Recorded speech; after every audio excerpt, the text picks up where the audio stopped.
Hey, how's it going, guys? Okay, so the biggest complaint I got last time was two things. One, my sound quality was terrible.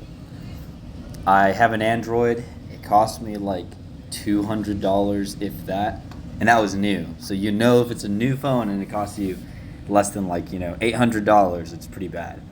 So I apologize. There isn't really a whole lot I can do to make it better.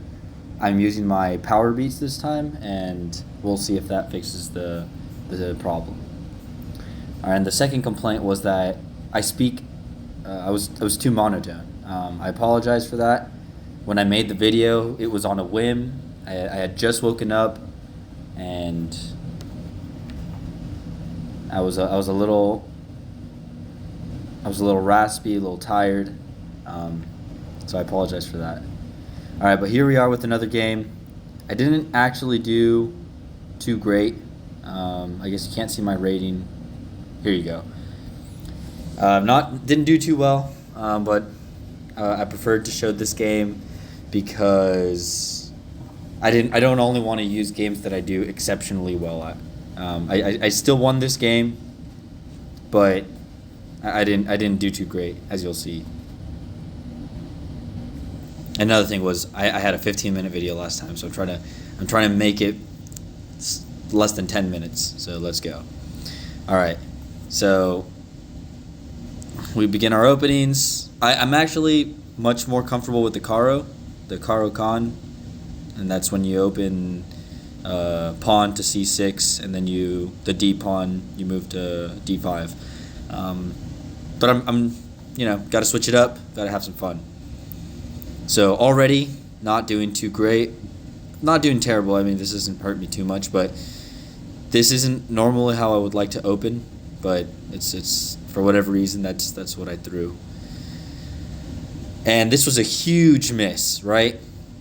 I moved my pawn to e5 had I thrown my pawn up to b5, that would have forced the bishop to go back, and then I push the c pawn up, and I win material immediately. So we begin the game, and he would be a bishop down.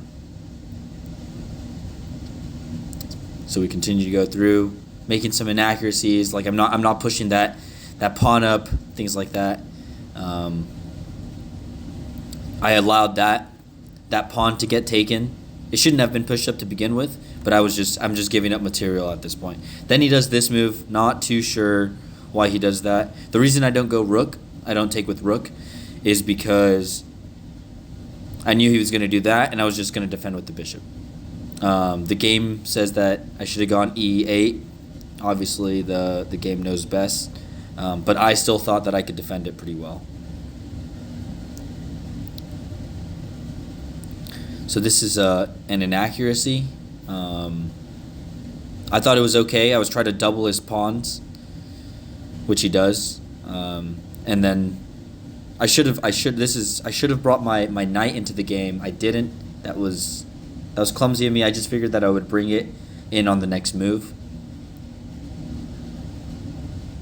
and that's what I do. I'm trying to bring in the knight now. So the reason I don't push pawn up is because he'll just take my other pawn on h7, and then it would just be losing from there. I'd lose a bunch of material. I'd lose both pawns on the side for sure. So my position, I think I'm looking pretty good, and the game rates that I'm doing really well. So the game says I should move queen to e8, but I just figured, hey, there's material there, I should take it. That was my thought process behind that. He takes, and I move my knight here. I suppose I understand why this would be a good move, right? I can defend with knight if he takes bishop, and he does. But the reason I go knight to c4 is because I want to move the knight into his back lanes, because I want to start moving that rook. So I take with queen. Not a great move on his part. I was gonna move that knight anyways, which is exactly what I do, right? So that was he missed that. That was a big mistake on his part. Because now I'm able to just move the knight in, which is what I was going to do anyways, and he has to move the rook, and he gives up that pawn, right? From here, I make some silly mistakes. That was just, I was running low on time. I was trying to make quick movements, but I should have continued moving the knight. Again, not moving the knight. And this time I moved the knight to a pretty dumb place. I should have just defended knight by moving my queen up like the game says, but I didn't. And from here I knew I was going into endgame, which also, according to the game, not my smartest move. Like I said, I was running low on time. I bring, instead of, I want to exchange material, and I like my rook in his area because I want to start picking at the pawns. So what I should have done was I should have taken, but I didn't because I was afraid that I wasn't going to be able to pick at the pawns, and I was afraid that if I won the material, or that if we exchanged rooks, that he would be. I'm not very good at endgame, so he would be able to win those, like pick at my pawns, and because I would be making mistakes. But I was much closer to the pawns in the center than his king would have been. So that was a mistake on my part.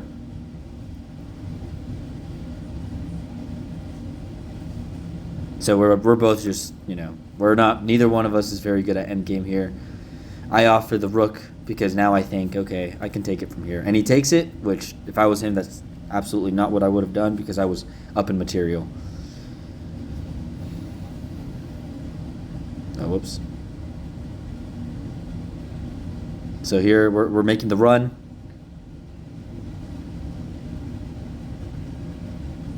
He pushes. I would rather him take, which is exactly what he does.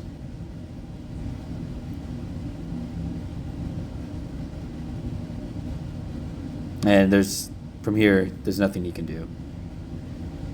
He resigns the game, and that match was concluded. But as you can see, that both of us made a lot of mistakes. There was a lot of things I didn't see. The material I lost that I didn't need to lose, particularly with the pawns. So I wanted to show a game that you could see that I was still, like, I'm quite the novice. There's a lot of things I don't understand that the game corrects me on, and I don't really know why why that move is better than another move, but I'm trying to learn. If you're learning something from these videos, just from from watching it and analyzing it with me, like and subscribe, and I'll be dropping one of these every day.